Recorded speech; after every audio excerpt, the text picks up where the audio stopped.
Para muitos, um herói, um líder, uma lenda.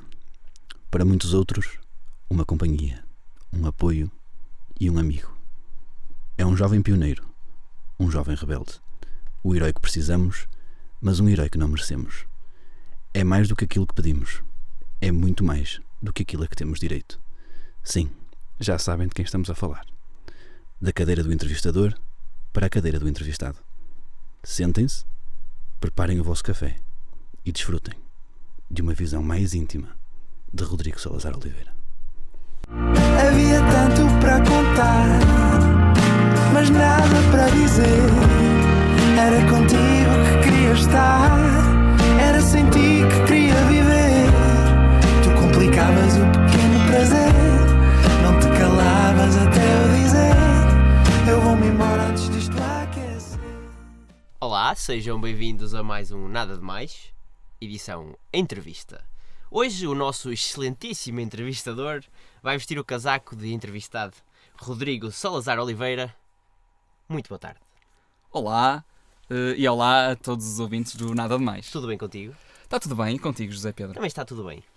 Para entrevistar este excelentíssimo entrevistador, que na verdade é nada de mais, temos Gonçalo Sabença, Olá, olá. Pedro Valente Lima Olá pessoal, tudo bem? e eu, José Volta Pinto. Vamos então começar com as perguntas? Estou prontíssimo. Obrigado e até ao próximo programa. Foi uma boa Foi, piada, foi. José Pedro. Apreciei. Pronto, Tinhas então, isso escrito portanto, no guião, não? Tinha. Sério? Tinha escrito no guião. Rodrigo, porquê nada de mais? Ora, tendo em conta o conceito do programa, uma coisa tão simples, tão nada de especial, tão nada de mais, só poderia ser esse o nome. Efetivamente, a pensar no nome, foi numa aula, e eu estava a pensar, ok, neste conceito, inicialmente ia ser Maçã Verde ou Maçã Vermelha. Ia-se chamar assim, Uau. o programa. Eu lembro-me, desculpa estar a interromper, eu lembro-me disso, que até foi o tema do primeiro programa Sim. com o António Costa. Exatamente, ia-se chamar Maçã Verde ou Maçã Vermelha. Depois eu percebi-me que era parvo chamar-se assim, até porque eu não me ia só prender a essa pergunta. E portanto pensei, tem que ser uma coisa mesmo banal, mesmo nada de especial. Já existe um programa chamado Nada de Especial. E portanto pensei, o que é que pode ser? Nada de mais. E ficou, nada de mais. Está bem. Foi engraçado, mas portanto surgiu essa ideia de nada de mais, de perguntas banais. E depois como é que foi o início? Isto é, tipo, como é que foi arranjar os primeiros convidados? Como é que os convidados reagiram à ideia? Bom, inicialmente, e explicando também um bocado o conceito, eu sempre quis fazer um programa, um podcast, porque sempre fui um fã do 5 para a meia-noite antigo, de um Maluco Beleza, por exemplo, de programas deste género, de conversa, e sempre gostei de fazer. Havia duas opções, uma seria fazer com famosos, que se calhar era a mais engraçada, mas tendo em conta o plafond e os meus poucos contactos, não seria execuível. E portanto, a outra hipótese... Existe um plafond? existe um plafond de zero. E nós estamos a receber o conto zero, exatamente. Sim. E portanto foi para a segunda opção de ser, com pessoas do curso de CC, que também tem a sua graça. Por além disso, eu ao longo destes 3 anos sempre pensei em fazer isso, mas nunca tive a disponibilidade, nunca tive tempo, mas sempre achei que nesta plataforma, a CCFM, era giro poder experimentar essas coisas, e até porque tudo o que havia era um bocado banal e igual uns aos outros. E então pensei, não quero fazer um programa que tenha 20 minutos porque ninguém vai ouvir. Não quero fazer um com joguinhos que toda a gente faz. Não quero passar musiquinhas que toda a gente já faz isso, e se eu quiser ouvir músicas vou ouvir no YouTube. Portanto, pensei, que conceito é que eu posso arranjar para ser uma coisa diferente, para ser uma coisa original, que não me dê muito trabalho, principalmente neste 3º ano, que eu teria muito trabalho para ter. E então pensei, vou fazer uma coisa muito parva, que é 1 minuto, faço uma pergunta e depois acabo. Não vai dar trabalho nenhum, e entrevisto várias pessoas de CC. E foi efetivamente este o conceito. Depois partilhei com António Costa, que adorou o conceito, quis entrar na equipa, e mais tarde com o Rui Monteiro Martins também quis entrar. Também já lá vamos. Inicialmente eu não sabia muito bem como é que ia funcionar, e então decidi literalmente experimentar com as primeiras pessoas que me aparecessem à frente. Lembro-me que a primeira pessoa até foi a Inês Gonçalves dos Santos, e eu apanhei no corredor e disse assim, vamos gravar, e gravei, e nesse dia gravei vários episódios aleatoriamente, e disse assim, vamos ver o que é que eu consigo fazer com isto, e depois consegui perceber como é que ia funcionar, e as pessoas alinharam em gravar e disseram assim, isto é engraçado, só uma pergunta. Depois, quando estreia o programa, eu lembro-me que houve também um grande problema a estrear o programa, possivelmente falamos mais à frente do tempo. Vamos falar. Mas eu literalmente partilhei o programa e fui apanhar o autocarro, lembro perfeitamente disto, e no caminho para o autocarro começo a receber notificação, e eu tipo, o que é que se passa? E vou ver, e o programa já tinha sido partilhado por várias pessoas, grandes amigalhaços, com críticas bonitas, e eu disse assim, as pessoas realmente gostaram disto, e portanto acho que foi muito acarinhado pelo público. Foi viral. O Rodrigo está aqui aos pulos, pessoal. Não sei, vocês não estão a ver ele aqui a falar, está tudo contente. Só antes, como é que a administração da CCFM recebeu o projeto? Isso é muito interessante. Foi na mesma aula em que eu partilhei algumas ideias com o Tó, com o António, que partilhei com uma pessoa sem a qual isto não era possível, a Rita Carvalho Ferreira, coordenadora da CCFM, uma das coordenadoras, e partilhei a ideia e ela disse, isto é extremamente parvo. Eu disse assim, mas eu acho que isto vai ser giro, vai ter piada. E ela disse assim, eu não te posso impedir de fazeres isso, mas pronto, se quiseres fazer, avança com isso, mas não pode sair todos os dias, porque eu queria que saísse todos os dias. E eu, e se sair 3 vezes por semana? Ela, pronto, pode ser. E eu, e se tiver, eu fiz várias exigências, e se for sempre a mesma pergunta? E ela, não pode ser sempre a mesma pergunta, que isso também quer dizer. E eu, ok, então se for perguntas diferentes, e 3 vezes por semana, pronto. Lá conseguimos chegar a um acordo e ficou fechado, e portanto acaba por ser pacífico Isto a relação sem- com a CCFM. Obrigado, Sem Rita Jorge Carvalho Ferreira. Mendes, não é? Sim. Isto sem Jorge Mendes. Sem Também. qualquer tipo Conseguiste ali de... negociar Sim, cláusula sim. de quê? Quanto Sem é qual- cláusula? De 20 milhões? Eu prefiro não partilhar. Está bem. Tens interessados? Nada mais? Eu comprar, porque negociações prefiro falar, Pois, prefiro não falar. Exato. Acho que tu falaste bem da tua ideia para a criação do Nada de Mais. Falaste do teu posicionamento relativamente ao resto da CCFM e o porquê de querer criar o programa. Porque querias fazer coisas, porque era uma coisa que não te dá muito trabalho e era uma ideia que tu achavas gira. E há muitos haters, se é assim que posso dizer, que te acusam de plágio. Em particular, Luís Rocha. Não quero estar a dizer nomes, mas acusou-te de plágio, que é também ele autor de um programa da CCFM, portanto pode haver aí algum conflito de interesses. Mas claro, como tudo neste mundo, existe alguma inspiração, existe alguma coisa por trás, existe algo pelo menos que te dispara essa ideia. Portanto, o que é que te fez lembrar desse programa? Ou existe algum programa por trás? Existe alguma ideia que tenha servido de inspiração? Em relação às acusações de plágio, em termos do conceito, eu penso que são falsas, porque eu não conheço nenhum programa que tenha este conceito. Agora, o que ele pode ter referido, e isso aí eu sei que é nesse sentido, é de haver, por exemplo, ou melhor, de ser mais um programa em que se tem entrevistados de CC. É diferente, não é propriamente E o plágio. Unga, não é? Lá está, o primeiro foi o Unga, que entretanto já teceu as suas críticas em relação a Nada de Mais, e pronto, cada um entende a ironia como quer. Depois o Aital, penso que não pode ter razões de queixa de plágio, e portanto vou avançar essa parte da pergunta. Em relação às inspirações, sem dúvida que há, porque inventar perguntas diferentes todos os programas é muito complicado. Muitas das perguntas foram perguntas que me lembrei, e às vezes saiu-me uma e saíam-me logo 15 seguidas, perguntas que me lembrava, eu ou o António ou o Rui. Outras fui eu que a ver programas como o Pressão no Ar, do 5 para a meia-noite, programas como o Cala-te Boca, da Mega Hits, entre outros programas deste género, que às vezes ouvia por acaso e dizia, olha, esta pergunta era boa para o Nada de Mais, e usava. Mas sim, em relação ao conceito em si, lá está, como expliquei, é ver que não me revia nos outros programas que existiam na CCFM, não achava propriamente interessantes. Cada um faz o seu trabalho como quer e respeito, e a CCFM serve exatamente para isso, mas eu não me revia e achei, vou criar uma coisa que não existe em lado nenhum, e penso que consegui. Rodrigo, Sou eu. com certeza que quem está a ouvir esta entrevista, já ouviu pelo menos um Nada de Mais. Espero que sim. Mas vamos recordar o conceito, é uma pergunta, um entrevistado, pouco mais de 1 minuto, se tanto às vezes, Sim. E depois há 5 minutos de ruído ou não. Queres falar-nos sobre os motivos para essa escolha editorial?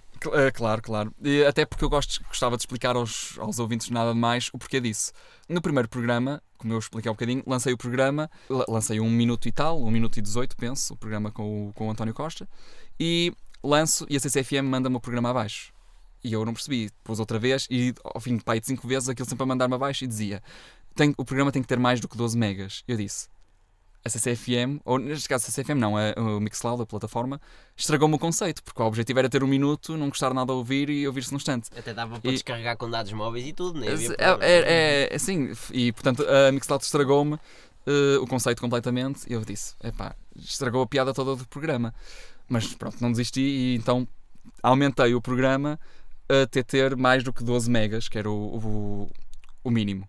E o que acontece? No primeiro programa eu estava com pressa, porque já perdi 1 hora a lançar aquilo e aquilo sempre a ir abaixo, e disse assim, vou pôr em loop o programa não sei quantas vezes até ter 12 megas. E assim o fiz. O que teve muita graça, porque as pessoas ouviram o programa e disseram, foi muito bom, não sei o quê, mas eu não percebi muito bem. Depois aquilo repetia várias vezes e houve pessoas que efetivamente ouviram o programa 5 vezes seguidas à espera que eu houvesse novas coisas. Eu fui uma das pessoas. Dedicação. Sim, eu achei giríssimo, porque eu fiz questão de escrever na descrição que o programa só tinha 1 minuto e 18, mas as pessoas ouviram os 6 minutos e eu achei magnífico as pessoas dizerem, gostei muito e achei graça ter repetido e isso tudo. Eu achei muita graça a isso. Depois disso achei, pôr o programa em loop se calhar engana as pessoas, vou pôr outra coisa. Pus um ruído, um barulho só durante os 5 minutos restantes. E houve pessoas que também disseram, eu ouvi os 5 minutos e era só ruído, ou parecia o barulho do mar, o que também achei engraçadíssimo as pessoas ouvirem. Isso é engraçado para lembrar, tipo, as pessoas apreciar a arte, um quadro branco. Sim, eu percebi a intenção crítica. Sim, tipo, é o barulho do mar, eu achei magnífico as pessoas dizerem isso. Ou a estática da e ouvirem 5 minutos de ruído, não é nada, era 5 minutos de ruído. E depois eu comecei assim, se as pessoas realmente ouvem até ao fim, vou começar a fazer brincadeiras. E foi quando comecei a introduzir os easter eggs. Procurem alguns, eu não sei onde é que pus, fui pondo aleatoriamente easter eggs que vão desde erros de gravação ou brincadeiras com os convidados, músicas cantadas, a várias brincadeiras que fiz. Tem coisa, houve um que até fiz uma novela, que lancei episódio 1 e episódio 2 nos easter eggs, tem muita graça, portanto procurem, está alguns por aí. Seguindo essa ideia dos easter eggs, qual é que foi o teu easter egg favorito? Se não tiveres um favorito... Sim. Posso dizer vários? Sim, gosto muito de um em particular, que sou eu e Luís Rocha a cantarmos do Go Breaking My Heart do Elton John, a fazermos um dueto muito bonito. Eu gostei muito. O easter egg também do Luís Rocha a cantar a Toxic também tem a sua graça. Depois tem outros muito pequeninos que também são engraçados, erros de gravação, não posso agora estar a enumerar todos. A tal novela que eu referi, que foi com a Inês Pinto da Costa a ler uma receita de bolo de arroz, que achei giríssimo também, e depois eu fiz todo o conceito da novela, dividido em 2 episódios. Tem um que não foi muito bem conseguido, em que o José Pedro até entrava a cantar a música dos Heróis do Mar, Amor. Não foi muito bem conseguido, mas tentámos. Portanto, acho que tem coisas muito engraçadas, eu não me lembro de todos. Tem músicas também, músicas criadas por Nada de Mais. A versão do jingle e da música final também, com o ukulele, em cantado em fado, tem coisas muito engraçadas mesmo. É ouvirem e procurarem. Sem dúvida. O Rodrigo já falou um bocadinho de todo o processo, já falou um bocado do início, do que é que o levou a criar, já falámos aqui um bocado do formato, como o Zé perguntou, de ter só um entrevistado, e já falámos também da recepção das pessoas e dos easter eggs e de como é que foi recebido dentro do público. A questão aqui é a seguinte: este programa é feito para quem? Se é para ti, se é por tu gostares, se é pelos entrevistados, se lhes queres dar também uma plataforma e um bocado de tempo para eles se divertirem, ou se fazes isto para as pessoas que depois vão ouvir? Isso é uma excelente questão. Eu acho que dizer que faço só para as pessoas ouvirem, ou seja, só para isso, acho que é pouco. Porque apesar de respeitar os fãs, não é? E gostar que eles gostem das coisas, não é só por isso que uma pessoa faz isto. E efetivamente foi por querer fazer uma coisa minha, uma coisa que eu achasse graça fazer, que me desse gozo fazer. Acho que foi exatamente por todas as razões que tu enumeraste. Também acho que de certa forma consigo dar 1 minuto de fama, entre aspas, não é? Apesar de eu ser uma estrela e do programa ser um sucesso, eu sei que, vir ao programa não é assim nada demais. Mas lá está, dou 1 minuto de fama ao convidado, que há mesmo pessoas que dizem eu gostava de ir ao programa, quando é que vou, e portanto também tem essa parte. E depois para os ouvintes, claro, ouvirem, e espero que pelo menos seja nada demais, que é esse o objetivo, e que as pessoas ao ouvirem digam, olha, foi nada demais, não precisa de ter piada para ser algo engraçado. Agora estás a falar do minuto de fama, fez-me lembrar da fama em geral que o Nada Mais teve. O Nada Mais, se quiseres também falar sobre isso depois, sim. O Nada Mais teve uma grande recepção, depois aquilo basta ver os números, que é o facto do Nada Mais, que eu me lembro mais ou menos tinha entre 50 a 100 ouvintes, vamos dizer, em cada programa, algo que contraria, por exemplo, a média, fomos a ver para aí de 10, 15 pessoas na maioria dos restantes programas. Portanto, achas que isso é um sinal daquilo que tu queres mostrar, de quais é que são os problemas da CCFM? Se for efetivamente assim, acho que sim, acho que é uma forma de mostrar isso. Eu acho essencialmente que, sendo só um minuto e sendo com pessoas conhecidas dentro do nicho que é o CC, é mais fácil uma pessoa ouvir do que se for uma coisa com outro tema, e que se calhar as pessoas não se identifiquem tanto. No entanto, como é óbvio, isto tem o outro lado da moeda, que é, se por um lado acontece isso, ao fim de eu lançando vários programas por semana e já chegando aos 100 programas, por exemplo, uma pessoa ao fim de 30 se calhar já não quer ver aquilo no feed do Facebook a aparecer o programa, e se calhar já não carrega. Tem esse outro lado da moeda. Claro que as audiências vão diminuindo, mas essencialmente acho que é isso. Acho que tendo um programa mais curtinho e que sempre que é uma surpresa, sempre as pessoas se calhar têm mais interesse do que já sabendo com o que é que vão contar. Precisamente indo ao feed das redes sociais, o programa tem uma presença nada de mais nas redes sociais, que não era tratada por ti diretamente. Foi por duas pessoas que já referiste no início do programa. Não sei se queres voltar a repetir as pessoas que sim, sem dúvida que grande parte do sucesso do Nada de Mais se deve à restante equipa, à equipa de comunicação, António Costa e Rui Monteiro Martins, que fazem um trabalho exímio. O António escreve textos magníficos, uma pessoa lê aquilo e ri-se, já nem precisa de ouvir o programa, que já se ri só com o post. O Rui escolhe as imagens magníficas que todos viram, as coisas mais aleatórias, que só isso já dá a piada ao programa. E pronto, e acho que conseguimos ter uma boa presença nas redes sociais. Havia alguma mensagem subliminar por trás daqueles posts do António Costa? Por vezes é capaz de haver, sim. Pronto, o que vai na cabeça do António muitas vezes não é fácil de identificar, não é? Ele às vezes vem com cada coisa, a falar de reis árabes e assim. Não digo que diretamente, mas às vezes, sim. Basta ver o exemplo de uma expressão que nós nós criamos, o Feliz Banal. E nós depois adotámos isso para o resto do ano. Sempre que havia uma festividade, nós achamos o Natal, a Páscoa, o Carnaval, é tudo banal, cada vez é mais o Natal ser mais comercial, etc. E portanto havia textos que iam muito nesse sentido, um bocado da crítica. Não é que fosse esse o propósito dos textos ou do programa, mas acabava por ser. E havia algumas vezes que nós nos textos dizíamos feliz banal, não é? Vão continuar aí a comprar prendas e não ligarem se calhar ao verdadeiro sentido do Natal. Vou colocar aqui para tu veres, não é que tu precises de ver, nem nós. Sim. Mas o símbolo do Nada de Mais, sim. Foste tu que criaste? Foi uma colaboração entre mim e o Rui Monteiro Martins, o nosso homem da multimédia. Essa história tem muita graça. Basicamente, a discutir o logo do Nada de Mais, a imagem, eu penso que foi numa conversa com o António Costa em que nós estávamos a pensar tem que ser uma coisa mesmo banal. E eu disse assim, olha, se fosse tipo um abacate. Eu minto se disser que foi aleatório, porque eu já vinha com a ideia do abacate de um trabalho que fizemos em marketing digital, um exercício diagnóstico, e na altura usámos o abacate. E fiquei com o abacate na cabeça e depois, umas semanas depois, a pensar, olha, uma coisa aleatória, nada de mais. Abacate. A ideia é abacate. E foi isso. E depois até tive ideia, um abacate num fundo zebra. Foi assim uma coisa e eles disseram, perfeito, parece-me completamente aleatório, completamente nada de mais. Parece uma história de sucesso. Sim, duas coisas, nada mais. A criação do logo e de outras imagens, por exemplo, porque para além do logo, às vezes o Rui fazia imagens para lançar nos programas. Lá está, o logo ao final acabou por não ir com o fundo zebra, mas depois a imagem usamos isso mais tarde noutro programa. E tem muita graça essa história, porque eu e o Rui fomos experimentar coisas no Photoshop e entramos numa sala aleatória aqui do Polo. E está a haver uma aula com a professora Cristina Ferreira e a aula estava a acabar, nós entramos, fomos trabalhar para o computador, sossegadinhos, e começamos a criar. E eu digo assim, Rui, mete aí o fundo de zebra. E o Rui mete o fundo de zebra e agora um abacate. Ele teve a recortar o abacate e a escolher o melhor para pôr, e lá colou o abacate no fundo de zebra. Nós estivemos ali para aí 1 hora ou 45 minutos, 1 hora. A certa altura a professora vê-nos ali a rir e a trabalhar, disse assim, o que é que vocês estão a fazer? E vem a ver ao computador e vê o fundo de zebra com o abacate espetado e diz, isso está muito giro, e se estivesse em baixo escrito Chanel, vendia. e então nós dissemos, claramente vai para a frente esta ideia. E foi.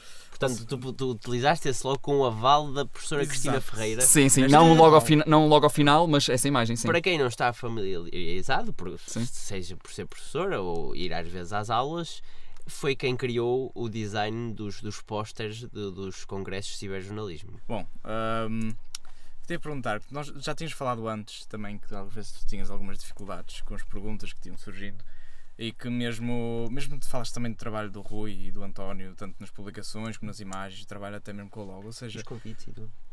Não percebi. Os convidados. Sim, os convidados também. Ou seja, apesar de tudo, o trabalho que foi feito não foi nada demais. Ou seja, e especialmente no teu caso, que tu estás no último ano de licenciatura, no ramo da assessoria, no estágio, com essas todas as responsabilidades, qual é que foi o peso, qual é que foi a dificuldade em assumir o nada demais neste momento? Sem dúvida que eu este ano estive envolvido em 6, 7 projetos, entre os quais o nada mais. Uns que me davam mais trabalho e mais exigentes e mais responsabilidades, outros nem tanto, talvez como o nada mais. O nada mais nunca foi uma prioridade, foi como eu disse, uma coisa que eu quis criar na brincadeira, mas que acabou por ser uma coisa que exigia trabalho, porque para quem está familiarizado com a CCFM, tem que se pôr no Mixcloud e depois no Tumblr, e todo esse processo dá trabalho. Pá, são 15 minutos. Cada post que eu quero fazer são 15 minutos que eu tenho que perder a fazer aquilo, mais editar o programa, etc. Portanto, deu-me mais trabalho do que eu estava à espera, sem dúvida, mas eu acho que quem corre por gosto não cansa, e às vezes eu costumo dizer isto, que é, existe um triângulo que é dormir, galhofar, digamos assim, e trabalhar. E só se pode ter 2 vértices desse triângulo, e eu muitas vezes optava por esquecer o dormir e usufruía do galhofar e do trabalhar. Rodrigo ali com grandes olheiros, tratado nada demais, tenho que perguntar sobre cerejas. Pronto, vamos agora para uma pausa para publicidade. Nada demais, nada demais, nada demais, Tropical. O nada demais, marca registada a 500mg mais 1mg comprimidos, é indicado no tratamento sintomático de síndromes gripais e constipações. Leia cuidadosamente as informações constantes no post de Facebook. Em caso de dúvida ou persistência dos sintomas, consulte o seu médico ou farmacêutico. Dizes-me que sim, sim, que não, não, talvez, e então